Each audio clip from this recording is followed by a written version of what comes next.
Hello everyone. I'm Yunus I'm Yunus from Cogist, and I will moderate today's talk. Here we have Mario Villalobos from University of Tarapacá. Uh, Dr. Villalobos, thank you for accepting our invitation and being here with us. 14th of September is Humberto Maturana's birthday. He was born in 1928 in Santiago, Chile, and passed away in 2021. Primarily working in biology, philosophy, and neuroscience, Maturana was influenced by the second wave of cybernetics and is even considered by some to be part of that movement. With Francisco Varela and Ricardo Uribe, he introduced the concept of autopoiesis, which led to new breakthroughs in biology, cognitive science, and philosophy. He views life and living beings as self-creating phenomena that actively interact with their world. Maturana was also one of the authors of the classic paper in the history of cognitive science and neuroscience, titled What the Frog's Brain Tells the Frog's Eye, along with Lettvin, McCulloch, and Pitts. Today, we remember him, we commemorate him as a human being and as a role model academic. Now we will listen to Mario Villalobos Mario Villalobos, specializing in cognitive science and philosophy of biology. Villalobos has published a series of studies on Maturana and autopoietic theory. In these works, he examines how he investigates how autopoietic theory offers a new perspective on different approaches and ontologies in cognitive science and explores possible solutions to overcoming various dilemmas. Please go ahead. Great. Thank you, Yunus. Well, first of all, thank you for having me here. It's a pleasure to be here and to talk and to share with you some ideas around Maturana's uh, work. So I hope you can see this okay, the presentation? Yes, Yeah, it's okay. perfect. Okay, great. Well, yeah, well, I'm gonna try to give a kind of general picture of Maturana's work and um, trying to reconstruct somehow the mm, the main aspects of his work. Just two caveats before starting. First, of course, I'm gonna choose the aspects that I guess are more interesting for the audience, for the kind of uh, research or topics that you work on. And so inevitably I'm gonna leave side, right, without touching many other aspects of the work of Maturana, such as maybe topics that he developed in the last period of his work, more related to topics like more related to social or cultural topics like education and social relations and ethics and things like that are very, very, very interesting and important too, but are not the kind of topics that I work on. Uh, so yeah, I tell you that from the beginning. It's going to be rather a partial reconstruction of Maturana's work, and also in the presentation, I'm gonna take Maturana's main ideas, but at the same time, I'm going to be complementing and adding some of my own work that has been developed building on this concept of Maturana. So uh, I'm going to try to be clear exactly at which moment I'm doing that, so you can distinguish, right? Um, what belongs really to Maturana's core work and what kind of things I've been trying to complement and enrich, right, that work. Um, Having said that, okay, basically, I think three important points we can distinguish in Maturana's work. So first, that he starts as a as a biologist and mainly as a neurophysiologist of perception. That's the main topic at the beginning of the career. Like I'm talking about the doctorate program in Harvard and then the postdoc in MIT. So those works and the first decade, let's say in the 1960s, are dedicated completely to neurophysiology of perception and especially visual perception with animals like frogs and birds, pigeons, there in USA and after that in Chile in the 1960s. And then as a product of that work in neurophysiology, okay, it comes what Maturana considered a kind of epistemological turn. So since he finds some kind of results in this research of neurophysiology of visual perception, he takes a kind of epistemological turn that goes in the direction of anti-realism and anti-representationalism approach to perception, which is somehow fed at the same time by the second order cybernetic wave that was which Maturana was located at that moment with people like Heinz von Förster, for example, especially.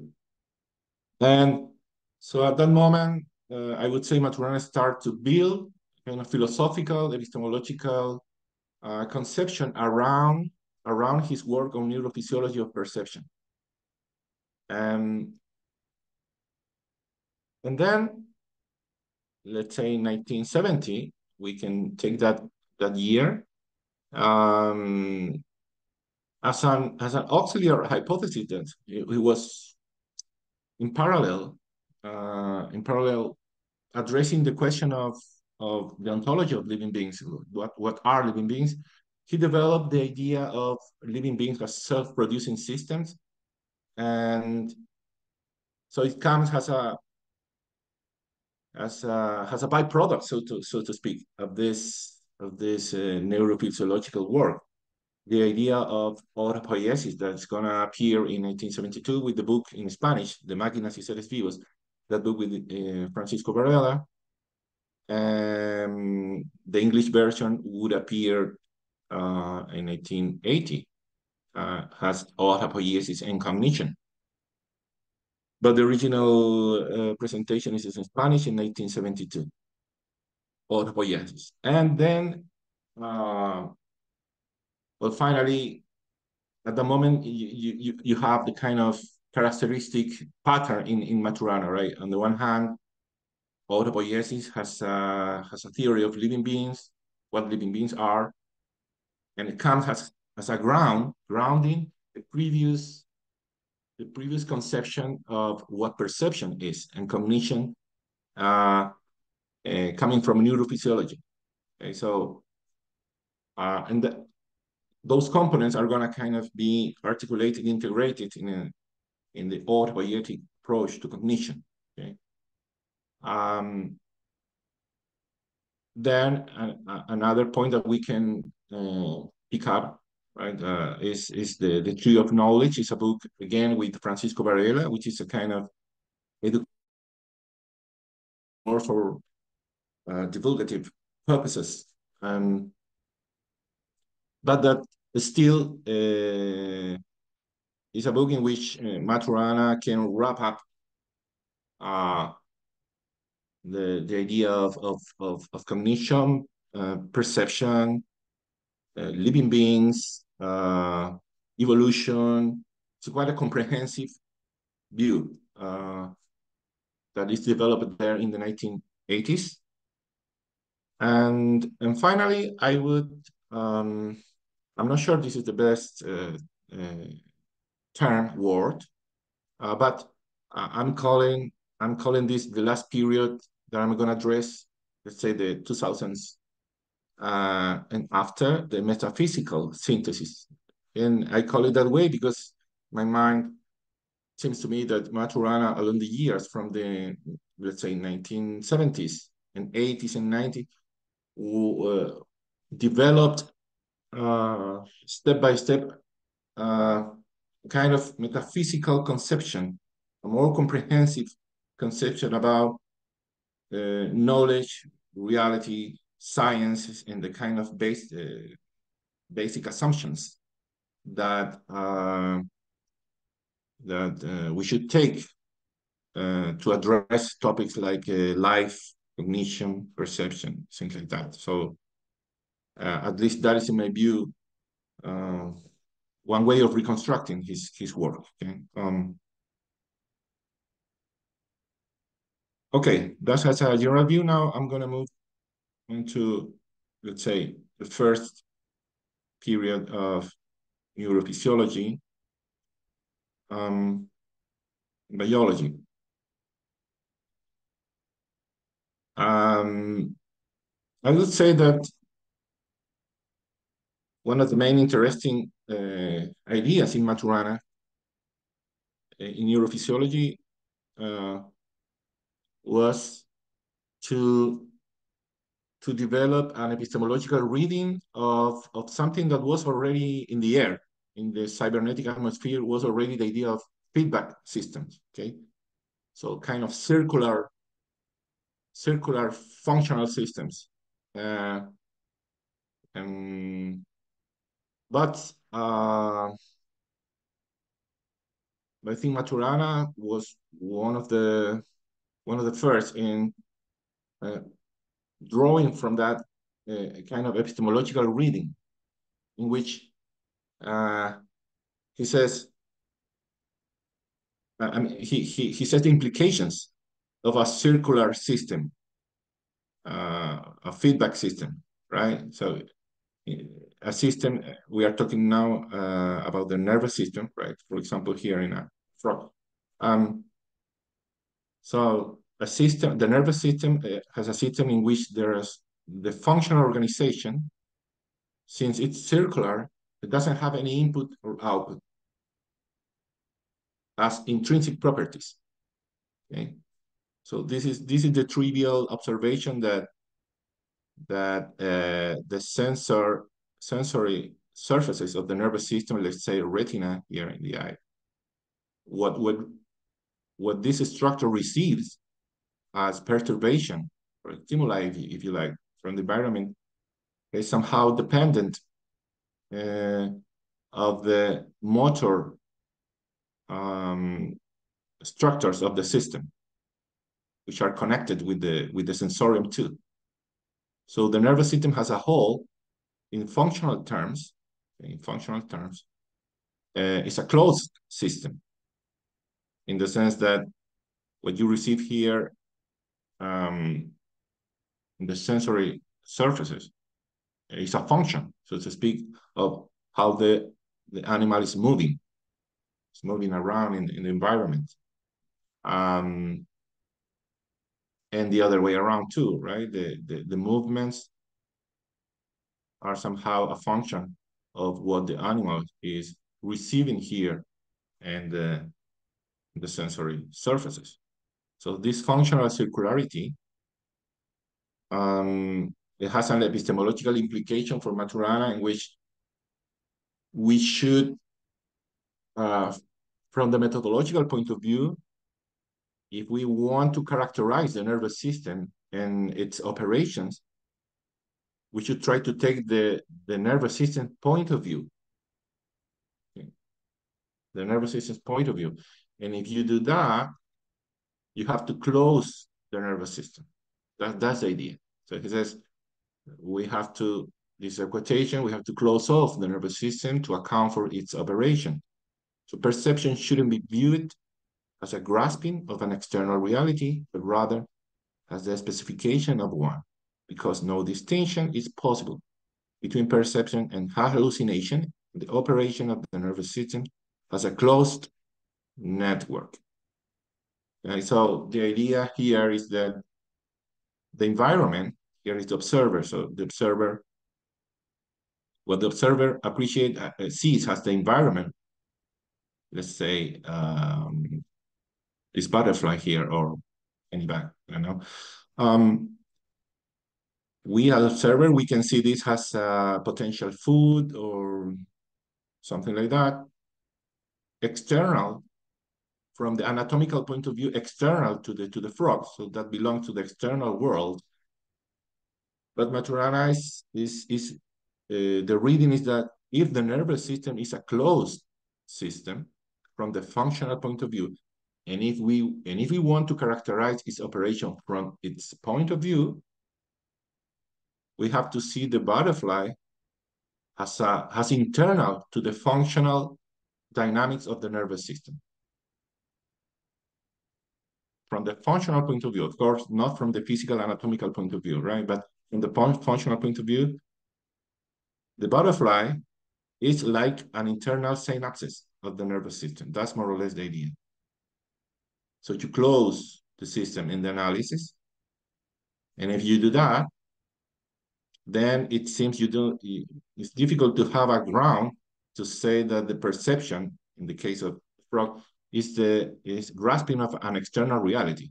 It's rather an internal coordination of the system with itself. Okay, that's more or less the move. And this was in the reconstruction of Maturana's own intellectual path. He remarks that moment that came around in the middle of the 60s, okay, 1960s.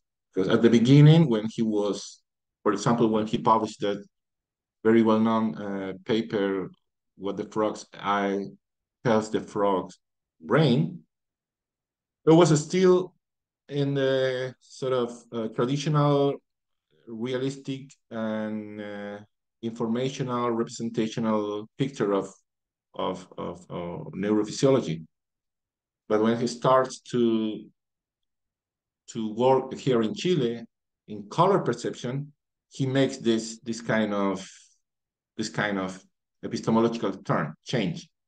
Okay.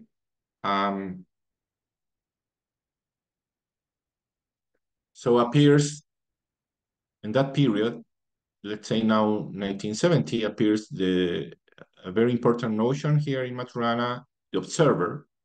This is going to be a notion also present in second order cybernetics. But here in Maturana, the important point is to distinguish what is available for the observer and what is available for the nervous system that the observer is trying to understand. And he calls for a kind of logical accountability, which is a kind of description accountability. So not to mix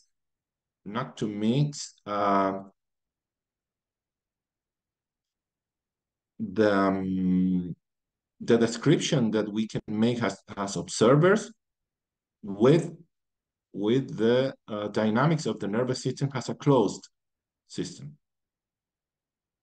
And that's going to be an important distinction in Maturana, which is an epistemological reflection, right? That's why second order cybernetics basically is cybernetics or reflection about the cybernetist. It's a epistemological reflection about the scientist that is doing all this. Okay. So what is the idea here? The observer, we as observers, we can, right, in our description, we can raise several questions. How is that the frog, for example, can trap fly? How he can grasp, right, this object, this flying object in the external world, and then how can he eat it, for example, be effective, adaptive in this sense. So as observers, we can pose that kind of problem, questions, which are epistemological questions. Basically, we are describing this problem in terms of epistemic epistemic dimensions, right? The limitation here in Maturana is that when you take the point of view of the nervous system, you have to drop these kind of epistemological question problems. You cannot, you shouldn't, from a methodological point of view, you shouldn't take those questions there inside the frog's brain. You have in your own domain as an observer. But once you move here inside, so to speak, the brain, the exercise is try to understand that all that is available for the brain is just this kind of electrochemical, right, dynamics and internal coordinations and from this point of view, respecting this point of view, you have to be able to explain your previous questions. So that's the challenge. But somehow you have to remove, remove the epistemological character of these questions and now try to explain with just these elements, right? How is that the frog really succeeds in grasping the fly, for example. So when you do this, it's like the metaphor that usually Maturana uses is the instrumental flight. It's like moving or driving a submarine, for example, or an airplane being blind, right? You don't have access to the features of the external world. You're just handling instruments, internal instruments, and reading the instrument and just trying to keep some values, some relations internal to the system. So this is kind of metaphor. He uses the image of a submarine. That as an external observer, we can see the submarine and the relation of the submarine with the environment. But from the point of view of the brain, the picture is like this one, the right side. So, and there, this is of course a metaphor, right? So if we think of the brain as this command room, all that we see is this kind of instruments. That they are causally, if you like, connected with what's going on here outside. But you don't have the view of the external world. All you have is this. So this kind of metaphor that Maturana tries to set here is all that exists for the man inside. This is a metaphor of the brain. Inside the submarine are indicators reading their transitions and ways of obtaining specific relations between them.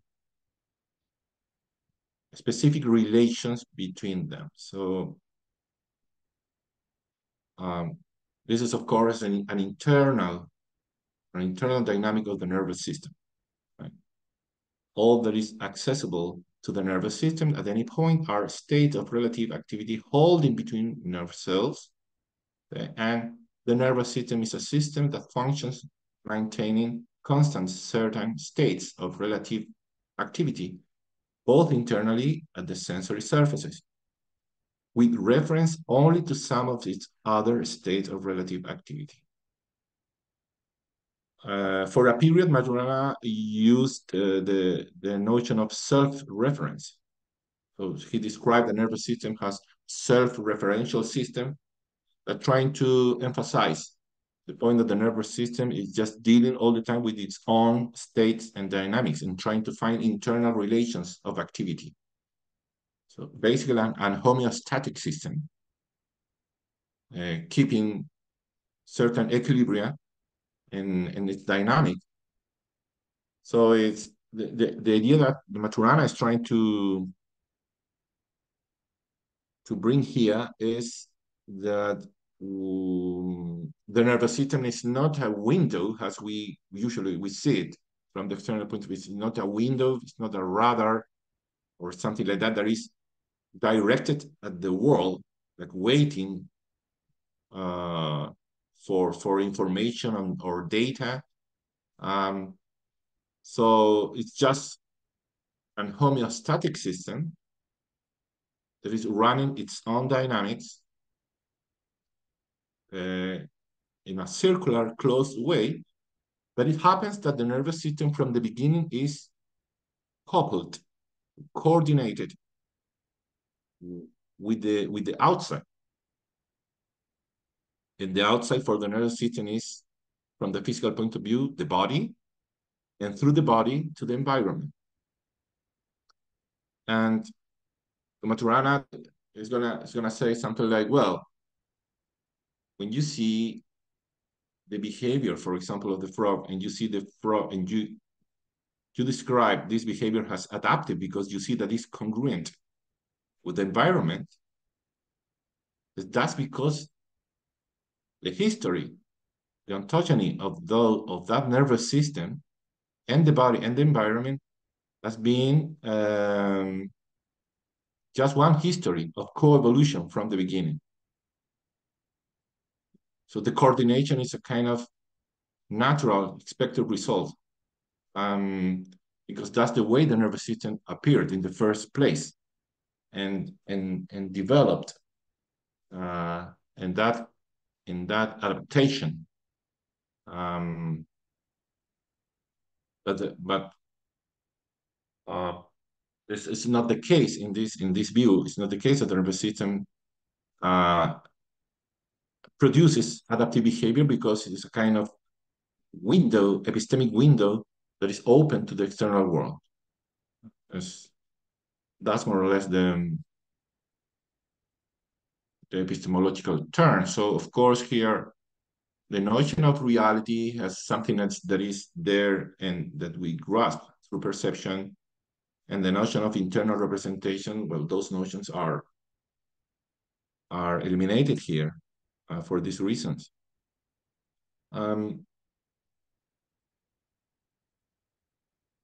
So always in perception, right, he's gonna say like, we have to stop thinking that the color of the objects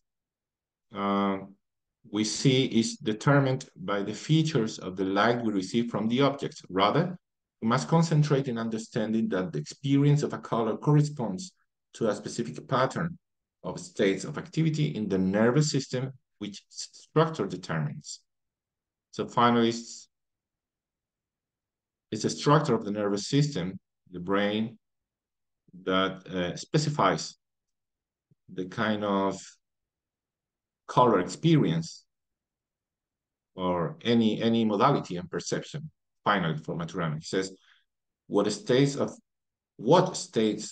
neuronal activity are triggered at different perturbations is determined in each person by his or her individual structure and not by the features of the perturbing agent. And the foregoing is valid for all the dimensions of visual experience and also for any other perceptual modality. So that's a pretty radical conclusion here in Maturana, but he has no problem in extending all this epistemological view, right, for all the perceptual modalities. So finally, the invitation is to see the nervous system has completely closed system in this functional sense, right? And to understand the perceptual world, the phenomenology of our perceptual world as a product of the nervous system. Or if you like, we might read this as having the last word in this process of creating and constructing a perceptual world. Okay?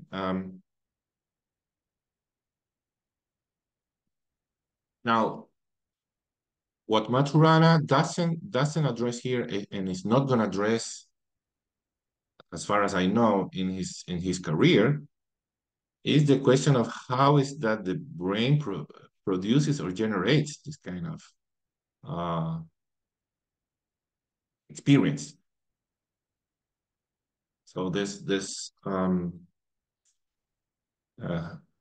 it's a kind of problem that is quite central in philosophy of mind, and that you might call it the hard problem of consciousness. It has to be with phenomenal consciousness. But that is something that is left open in Maturana. And we don't really know. I don't know if it's for methodological reasons that you are not able to address that problem, or it doesn't make sense to address that kind of problem, or because maybe he didn't find any convincing answer for that. But that's an completely open aspect there in Maturana's neurophysiology of perception. But from the epistemological point of view, let's say the picture until there is quite clear in Maturana. The change from a realistic view of perception to an anti-realistic and non-representational view of perceptions for these reasons.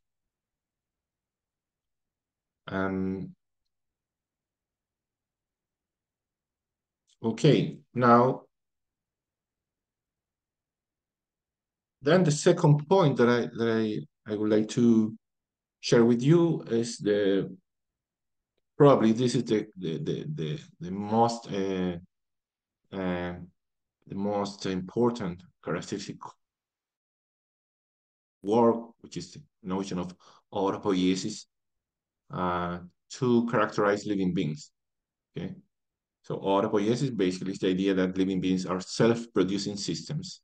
So they taking energy and matter from the environment, but internally they transform somehow those raw materials into their own components.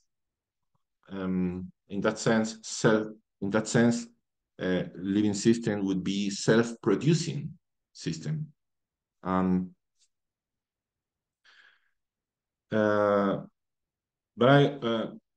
I would like to share an aspect of this theory that is usually overlooked because it's not discussed in the literature or in the followers of Maturana, which is the idea that Maturana insisted in clarifying the status of this notion of autopoiesis.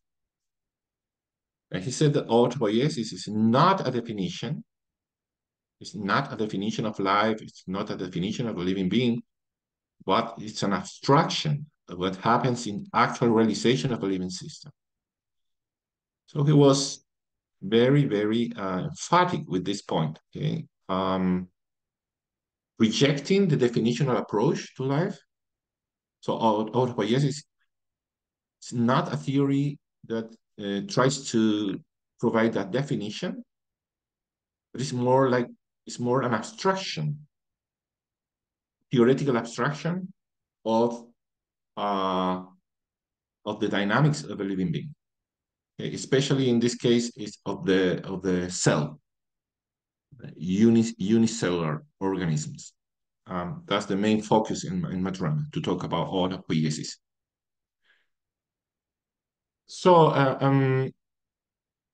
if it's an abstraction, it cannot be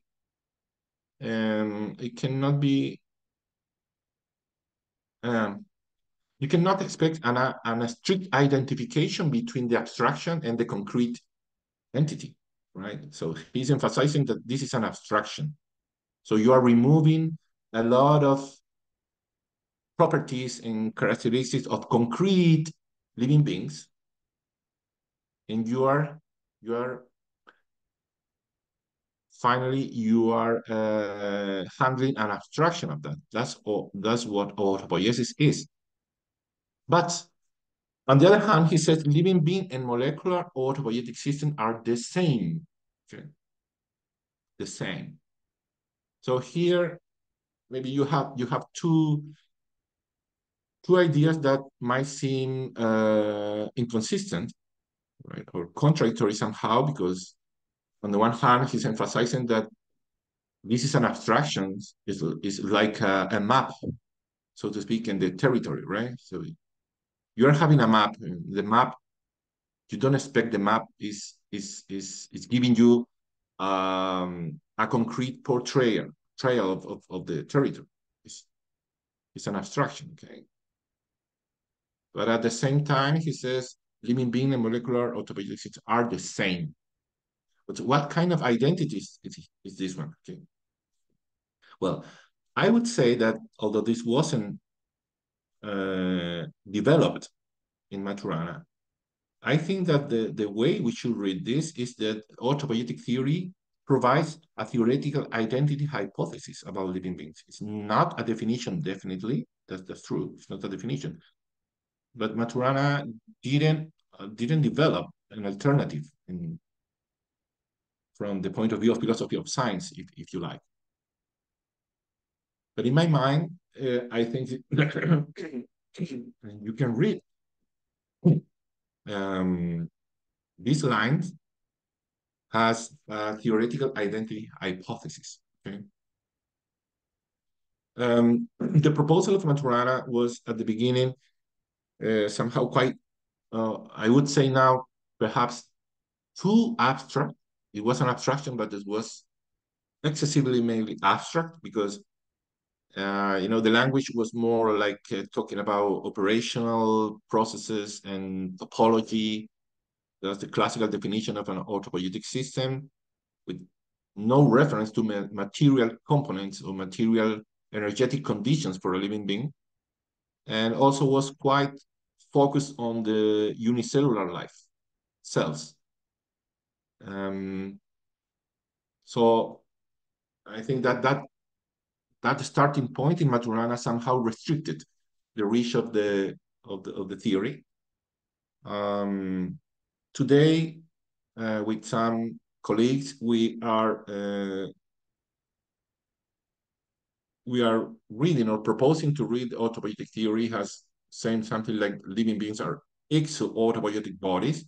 We change system for bodies because from the thermodynamic point of view, we want to emphasize something that was already there in Maturana anyway. It was talking about living systems have discrete system in the physical domain.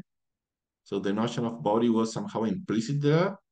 And also the thermodynamic notion of exo-autopoietic system, I think was already there, but probably he didn't made it explicit in the formulation. So we are somehow, and just want to share with you, I want to explain in which sense we should understand this. The autopoietic theory has a theoretical identity hypothesis. Well, the best analogy for this is to think of other traditional theoretical identity hypotheses in science, like answering the question, what is water? If you have that question, the answer in modern chemistry is water is H2O. This is not exactly a definition of water. So you are not having a cluster of concept and words in a sentence. It's a definition. We are not asking for the meaning of the word water. Rather, we are asking for kind of the deep structure of the thing there in the world that we call water. So basically what water is made of. Okay? And the answer is this theoretical identity of H2O, this chemical formula. Theoretical identities are a rather common device in science, like this, that I give some examples here. But one of the important things of theoretical identities is that the identity is theoretical, is abstract, is not literal. That's the kind of identity. So we are somehow saying that water and H2O are the same. They are the same. There is an identity, but the identity is not literal, it's theoretical, abstract. So H2O, to follow with the example, denotes the deep microstructure that is common and unique to all possible samples of water, but H2O doesn't denote all the superficial, sensible properties of those samples. So H2O has nothing to do with the concrete, right, features that we might find in concrete samples of water, because concrete samples of water are never pure and only H2O. Concrete samples of water for us are always, most of the time, liquid water, but liquid water that comes with a lot of other components that are not H2O, a lot of other chemical components. And even when you have only H2O molecules, let's say chemically pure water, still you don't have at every moment only H2O molecules, because there is a kind of decomposition all the time and recomposition of ions and different derivative groups, hydroxyls and others that are forming and then vanishing, right? In all the time in a dynamic way in a portion of water. So it's when chemists say water is H2O, it's an abstraction. Okay? But everyone understands this. There's no problem. So finally, water is H2O. It just encapsulates a scientific conception of the nature of water grounded on a general molecular theory, modern chemistry. Says, and living is offering a kind of similar mood here. Um, if we see living beings as belonging to the family of dissipative structures, right? Thermodynamic systems that are far from equilibrium and that exhibit some structures, some systemic organization that is in place there because there is some dissipative process taking place. So this is the notion of dissipative structure. You have the examples here, many of the typical examples. Living beings would be a sub-kind of this. But what is the particular property of a living being in this case? First, we might say they resist two entropic tendencies simultaneously in an interdependent way. Okay? First, chemical decay. They resist this entropic tendency. They keep running the production of their components. That's autopoiesis, basically. Just keep it running the poietic processes, productive processes at the chemical level, right? To keep the machine working.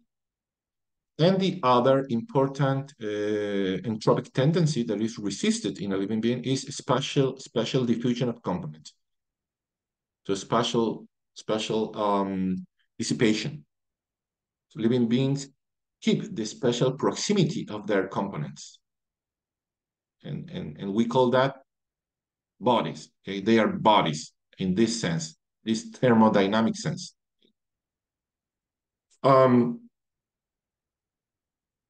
This is what basically an autopoietic body is. It's a living being, is a system that resists these two entropic tendencies. And the other feature that we might add is that living beings feed on external material energetic sources to produce their components. So that's why the prefix exo here. Okay? Just to give some quick contrast to make clear is this notion. For example, you might consider autocatalytic networks, autocatalytic chemical systems. They are, if you see them closely, they are autopoietic molecular system in the functional sense. Right? So they produce components that in turn uh, intervene or facilitate the production of the components of the system itself. So that feedback loop in the productive dimension makes them autopoietic in that sense. But they fail. Why they are not living beings? And the Maturana says this in the book, is autopoiesis cognition, because they cannot keep by themselves, right, the spatial proximity of the components. He talks about topology, but he's talking about really about that they are not bodies. So there is always an external container, like, for example, a glass or a test tube, right, that is doing that job. And also, for example, if you take a star in the left, a star, you might think of it as a system producing something. At the core of the star are thermonuclear reactions. They fuse some elements, for example, to make helium from hydrogen, and then other chemical elements. It's a kind of a cook, so to speak, right? At the core, they are producing some elements, and these elements somehow contribute to the gravitational force that is keeping the star as a cohesive body in the space. So you might have here the two conditions of autopoiesis in this weak sense, but still, and the notion of a body. So it's an astronomic body, a star that is producing its own elements, but a star is basically just consuming or eating itself. It is just the dynamic of using its own element at the core to produce other elements. And so metaphorically speaking, you can say that the star, and usually astronomers talk about the life of stars, right? And when they die and things like that. But from this point of view, is the difference. It's not a living being because there's no dynamics of feeding on the environment. This exo component here in the theoretical identity of living beings. If you like, in the question and answer section, we can go into more details, but to discuss this idea. But the main proposal I would say here is that we should read the autopoietic theory as a theoretical identity hypothesis. So when we say that living beings are exo-autopoietic bodies, which I think is ultimately the idea that Maturana had about living beings, not with this word, but this was basically the idea of in Maturana's work. So the idea is that living beings are open thermodynamic bodies that take energy and matter from the environment and transform them through productive processes into their constitutive components. Thus, the common property or dynamic in living beings, to all of them in different versions, and it's also the property that distinguishes them from other natural systems. But when we talk about autopoietic, exo-autopoietic body, we are talking about a sort of ontological core, right? Because we are talking about an abstraction. We are not talking about the whole concrete realization of living beings. So similar as in the case of water, and the theoretical identification with H2O, the idea is that concrete living beings are always more than exo-autopoietic bodies. They are always more than that. Why? Because this is just an abstraction. Okay? So, for example, in a vegetable cell, not everything that is going on inside is autopoietic. Autopoietic processes are just a set of the processes that are taking place here. For example, there are processes that are just transportation of elements, as for example, ion transportations. Or what about the water molecules that are inside the vacuola in the cell? They are not directly playing any role in poiesis, in poietic process. Still, they are vital, they are very important to support these processes. But autopoiesis is an abstraction. The same with a multicellular animal, like the one you are seeing here, the right side. And let's take the horns, for example, the horns. The horns belong to the anatomical body, if you like, the physical body of the animal, but they don't belong to the exotopoietic body. The body, in this thermodynamic sense, is a subset of the structures which have the function of keeping the physical proximity of the system. Right? For example, in a cell, the structures that are somehow in charge of keeping the physical proximity, resisting spatial diffusion are the membrane, for example, or cytoskeletal structures that keep the so-called tensegrity, internal tensegrity in the system, and things like that. Again, it's a subset of components. It's an abstraction. And the same for this animal, multicellular system. A subset of the processes are poietic, are autopoietic. Many of them are not autopoietic in nature, though they are very important. And here, for example, in the animal, it's not the skin really. It's not the membrane like in the cell. Not the skin. The structure is keeping the proximity. The skin has other physiologically important functions, but not. It doesn't act as a container against the physical dissipation of the system. Other structures, such as tendons, internal skeleton, and connective tissue, are doing the job of keeping things together enough for the system work as a system, if you allow the redundancy. But that's more or less the idea. I think this I think is a point that needs to be clarified regarding the autopoietic theory. And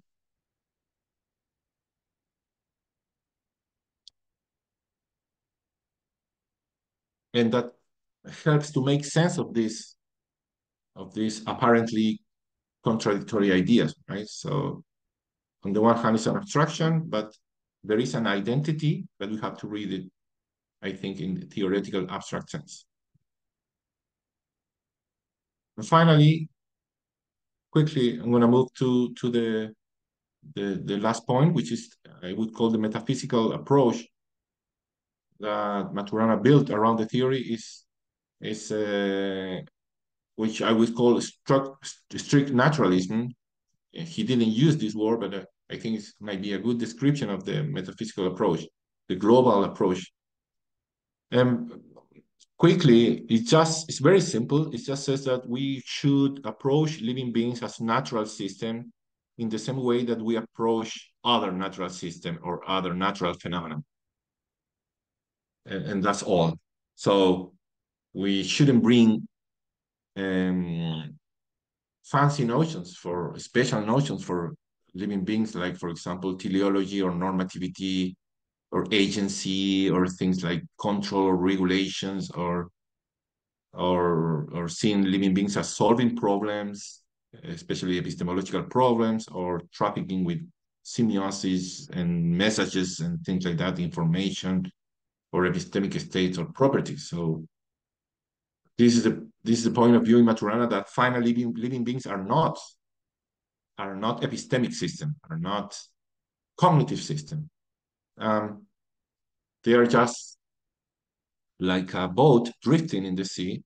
The only difference is that they are equipped with some sensory motor circular system and they are autopoietic. But from the point of view of the dynamics, they are just systems that drift, they are drift, and they are in a structural coupling with the environment. And that is adaptation, but pretty much every system is doing the same in Maturana. So this is an important change, I think, also, that is usually not addressed in the secondary literature. At the beginning, Maturana was a kind of, we were reading a kind of equation or equivalence or continuity between life and cognition. So to live is to know. That's the kind of aphorism in Maturana.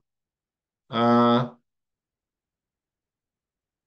then Maturana, I think, more and more started to realize that the structural coupling adaptation is something that is already there pretty much in every system. Every system that we distinguish in the observation, every entity exists because it's already adapted, it is already in a structural coherence with the surrounding.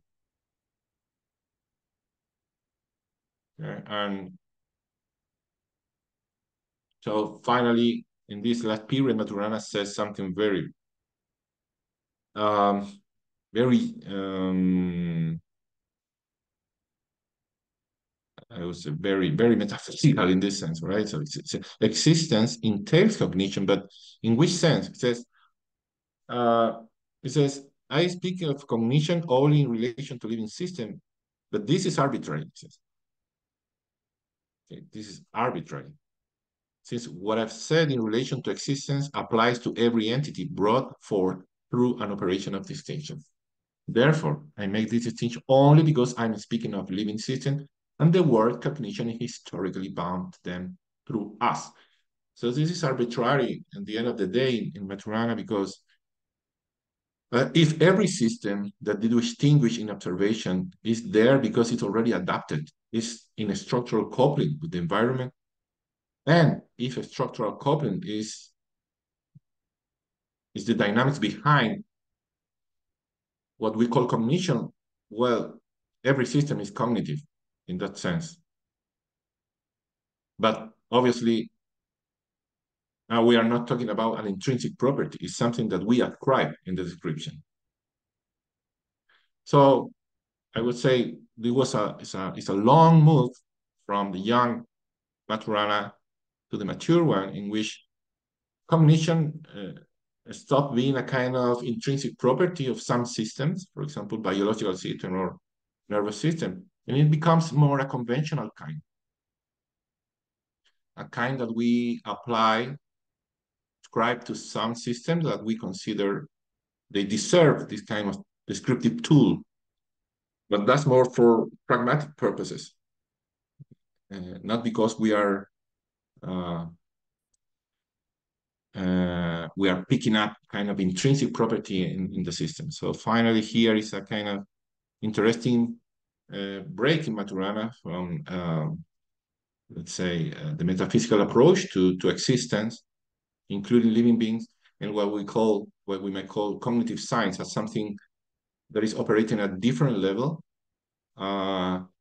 playing with some description of cognitive, but more for methodological or pragmatic purposes rather than touching, so to speak, the nature of living beings as such. And I would say that, in my opinion, are those are the main points. Of course, I'm being partial in this presentation, but I think that the important points is Maturana's work. And thanks. Thank you for this great talk. I have some questions, of course, but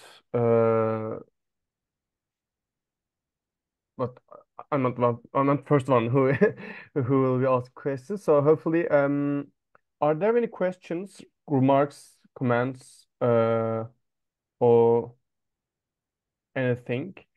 Maybe you can jump right in, opening your microphone, or you can also raise your hand using the reactions button down below.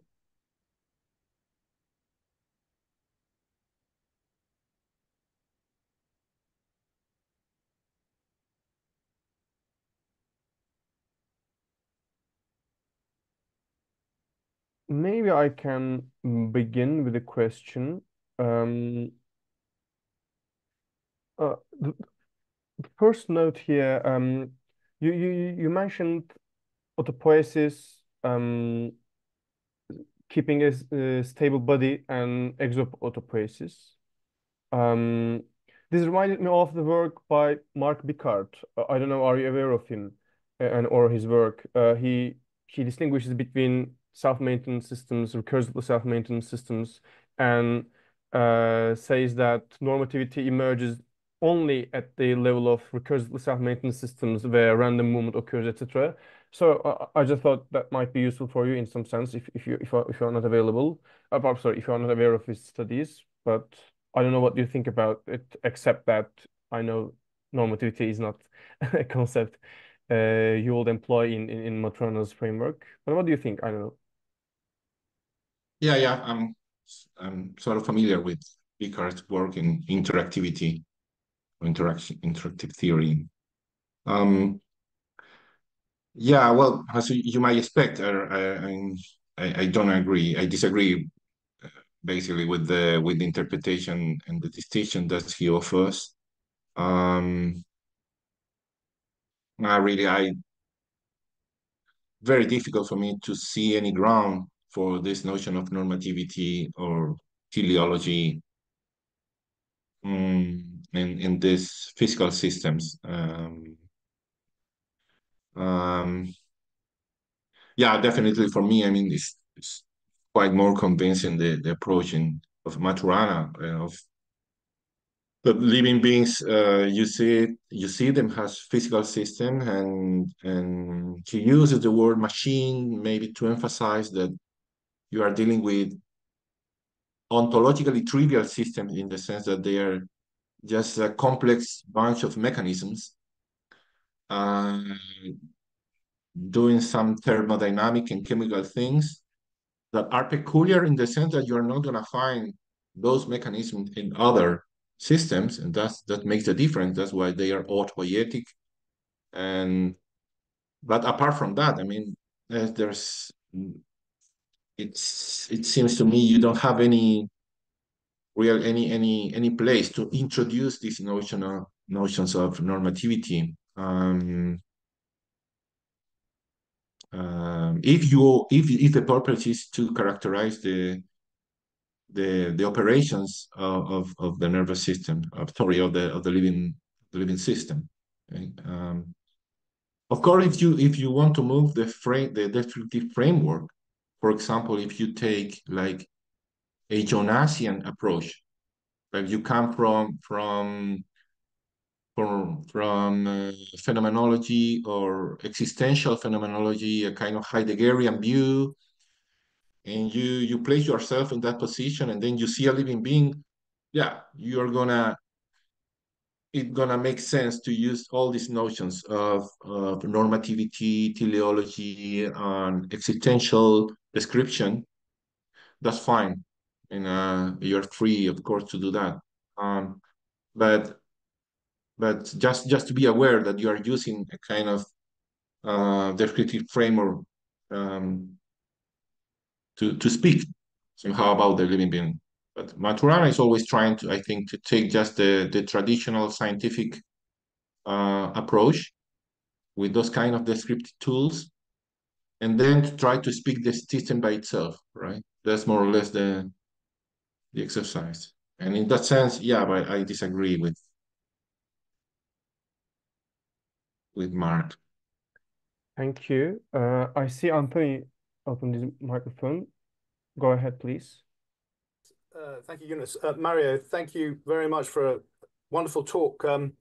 Look, I originally studied cybernetics 30 plus years ago, first order, not second order, but I subsequently really discovered the works of Varela and Maturana. Fascinating talk. I wonder whether you're familiar with the book on the origin and nature of life on Earth by Eric Smith, which is an attempt to really describe the phenomenon of life in the context of an environment. Are you familiar with the work?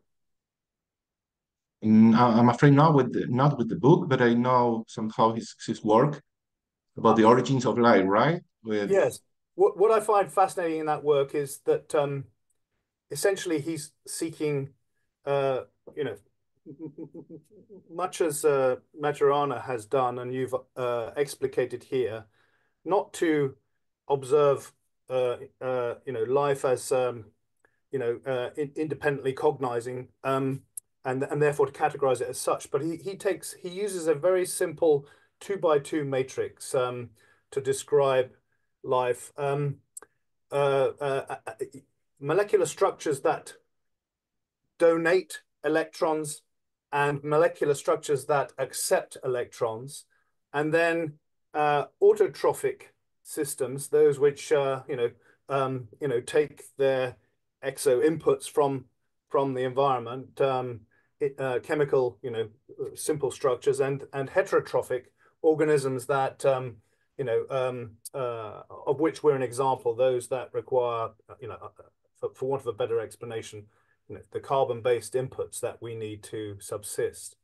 And so I'm wondering whether in describing, the systems that we're observing here as exo autopoietic systems, there's an opportunity to look through the microscope using this framework to explain further how we might characterize. Does that make sense, my question? Yeah, absolutely, and I'm very sympathetic to that kind of hypothesis. I think that um he's doing a fantastic job is with this. Also, the hypothesis of hydrothermal vents, right? Yes, And indeed. as Absolutely.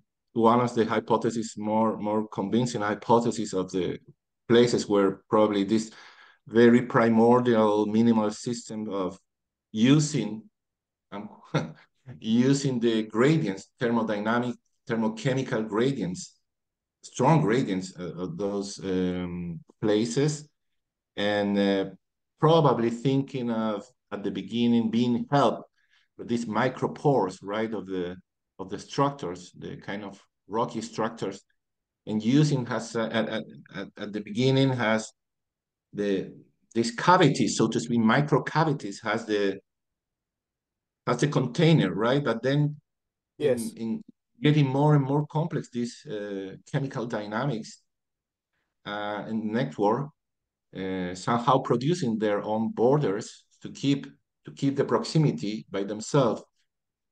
For me, at least, it's very one of the most plausible, convincing hypotheses about the origins of life. Definitely, yeah.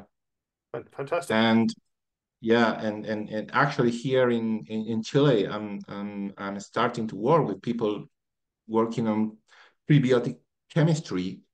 And yeah, this work in Smith and others are pretty much there on the table. Yeah.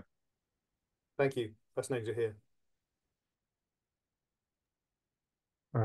Thank you. Um, I might have another question if no one else isn't jumping in. Okay. Um, Not in the talk, but in your papers, you emphasize keeping functionalism and multiple realizability to secure externalism. Uh, but I'm not sure if that is necessary. I mean, can you a bit talk about that? Why we should keep multiple realizability for externalism? Yeah.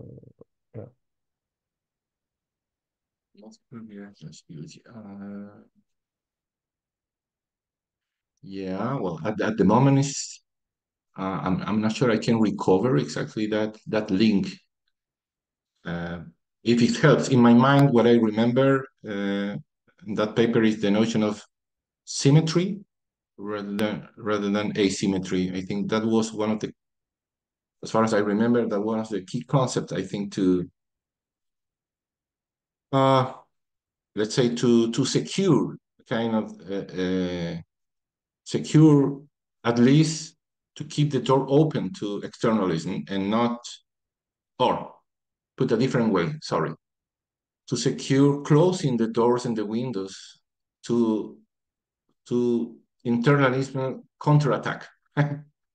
So it's a way of, I think the context of the discussion, as far as I remember, is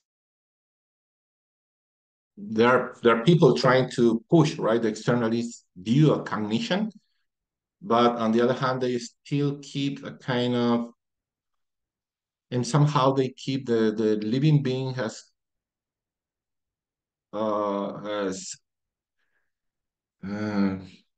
having a special uh, cognitive properties that they don't share with the environment. Okay, and this may come in the cognitivist sense or in the post-cognitive sense, if you like an activism, but still, as long as you keep the idea that living beings have something special in the cognitive sense that is not there in the environment, that asymmetry in the ontological sense, my feeling is that you definitely you leave some little window open for the internalism to come back. So I think the rhetoric was that if you want to go externalism, if that's the idea, well, better you make sure you are closing and locking all this little window. And the best way, as far as I can see, is just to keep a symmetry in this sense. So you keep neutral characterization or conception of living beings from the cognitive point of view. So this was idea in Maturana, the last idea, right? That the living beings are not epistemic system. They are not cognitive. So it doesn't mean they don't have something special. They have something special in the sense that they are autopoietic, for example, and the thermodynamic characteristics that we were discussing now, but not from the cognitive point of view. So that if you take cognition as a conventional kind, that for other methodological or pragmatic reasons, you can ascribe wherever you find it useful. That's a way of yeah, let's call it externalism, but maybe we might better call it systemic, just systemic view. Okay. Thank you. So I think functionalism or multiple realizability is a byproduct of rejecting postulating constitutive criteria for cognition, right? Okay. Yeah. Thank you. Yeah. Yeah. Okay. I don't want to dominate the Q&A session, but I can go on with another question if no one else is uh, interrupting me. I think there are just two more questions. Um, I with okay. I think when you look at the when you approach from constructivist or radically anti-realist perspective in philosophy of science or philosophy of language, the line between conventional kinds and natural kinds uh, start to disappear.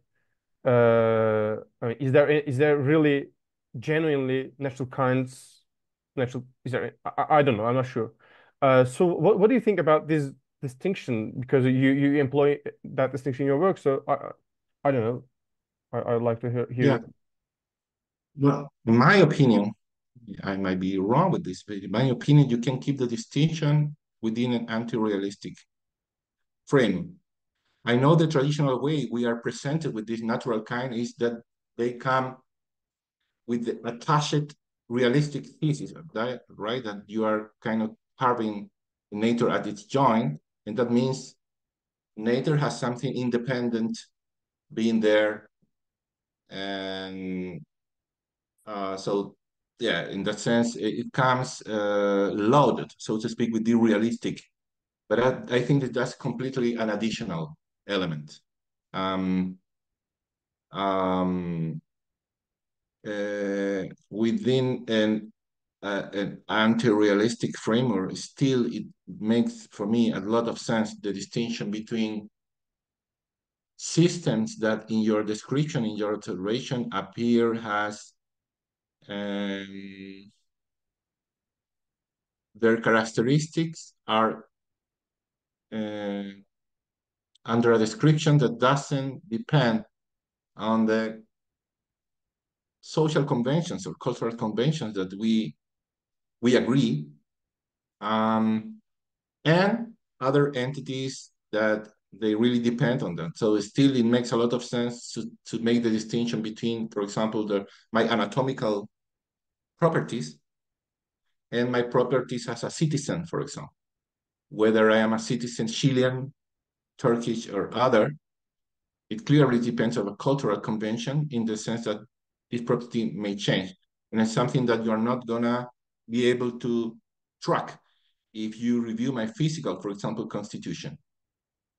And this distinction still holds, understanding that you are never facing or you don't have epistemological ground to talk about the reality that is independent of your perception. And I see those like orthogonal access in the discussion. Thank you. I think my problem with natural kinds stems from my radically socially constructivist commitments. I don't know. I'm not sure. But yeah, that's just a caveat, not a further question or so, or something like that. Um, okay. I think one thing I also I'm also curious about is that um, I think it's safe to say that that conventional kind view is an instrumentalist view about cognition, right? It just say it depends on what system you are trying to explain, whether it is cognitive or not. So it's locally determined, locally and conventionally determined if something counts as cognitive or not, right? Um, in that sense, I'm not sure, but it occurs to me like it collapses into pancognitivism inevitably at the end of the day. Uh, I mean,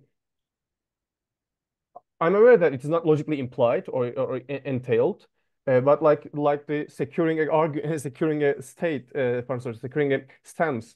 Uh, Here isn't non-pancognitivism unsecured. Still, it is possible to it is open to such interpretations, such pancognitivist interpretations, isn't it? What do you think? I wish it's not, but I'm not sure. Um, yeah, I think as far as you take it as a conventional uh, kind, as something that you ascribe, but in my view, it's not really open to pan-cognitivism. If by pan-cognitivism we understand a kind of assumption about the yeah, so to speak, the ontological nature of the system that are being considered, right? But if you don't have that commitment, even if you apply, even if you say everything is cognitive, but you are using in a conventional way, I don't see that you are becoming a pan-cognitivism in the relevant sense. Okay? As I would say, everything is beautiful, right? I go to space, I see the universe until I can see it, until the point I can observe it, and I say everything is beautiful for me. And I'm using a conventional kind. I'm not saying there is an intrinsic property, beauty, but it sounds inoffensive to me, or someone might discuss that. I don't consider everything. Black holes are not beautiful, and okay, yeah, but I don't see yeah, going pan-cognitivist in that relevant sense.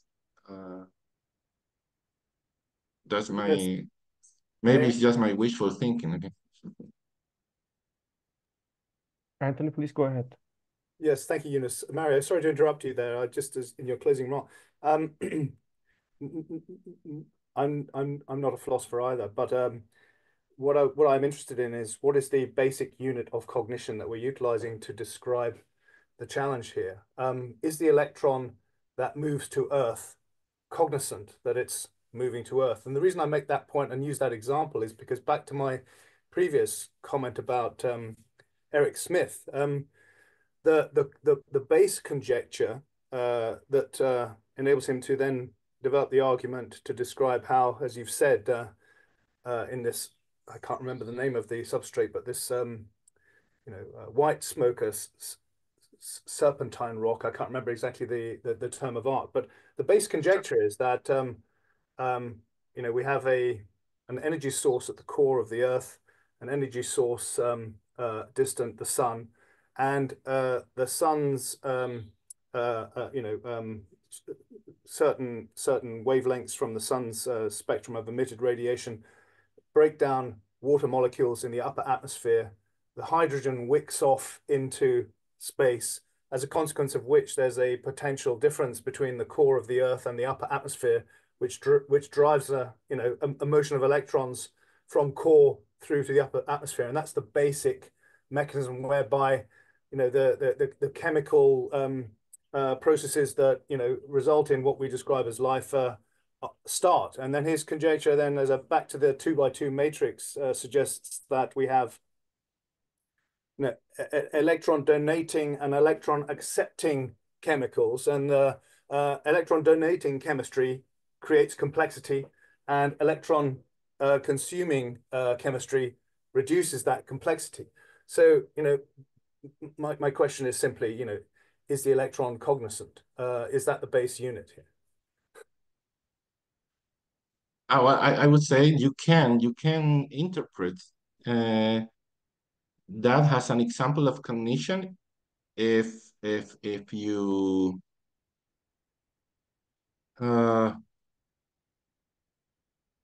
since from this point of view, cognition is going to be a kind of conventional kind that you can freely, more or less freely apply whenever you find it adequate. And because what Maturana says finally is that the word cognition is finally an epistemic concept, which means that it's always a kind of normativity involved there, that we assess something has been effective, successful, adequate, adaptive, you name it. But there is kind of an evaluative dimension taking place there. You can surely apply to pretty much wherever, okay? And the point is that there is no, in principle, any strong difference between that. You might also say that besides the electrons dynamics, you already have the rock, and you already have water, and you already have a lot of elements, structures that are in place there, and they are also adapted in their own way. Perhaps it's less interesting for us. So the rocks in the deep sea, they are kind of boring for us if we compare with the origins of life.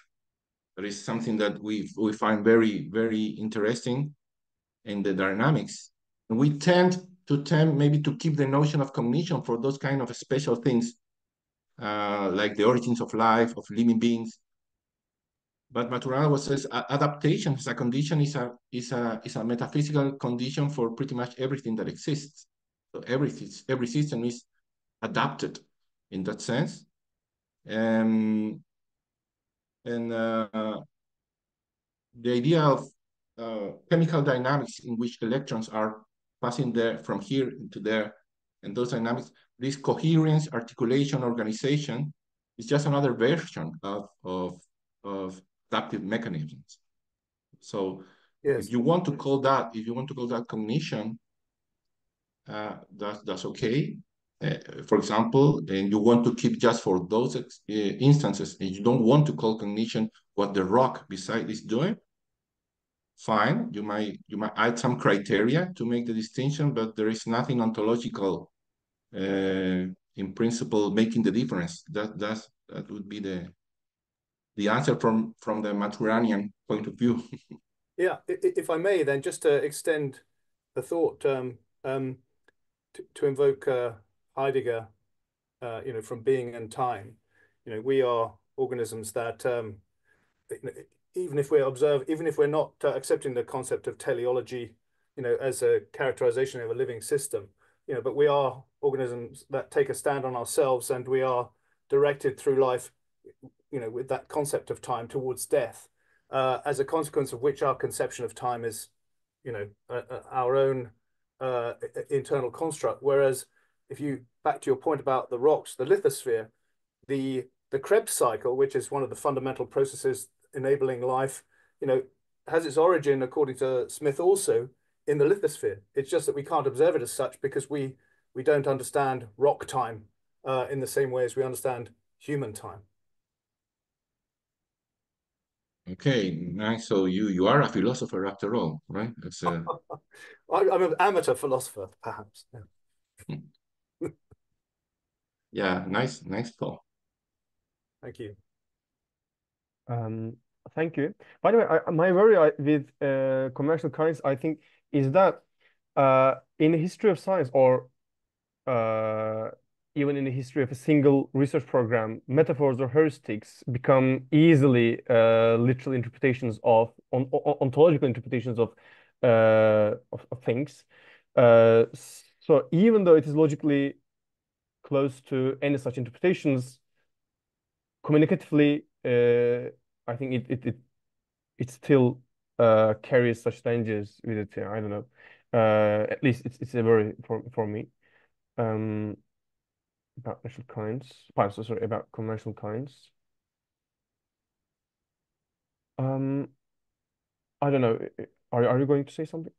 Or No, I was trying to follow because probably I'm not getting clear the comment or the question.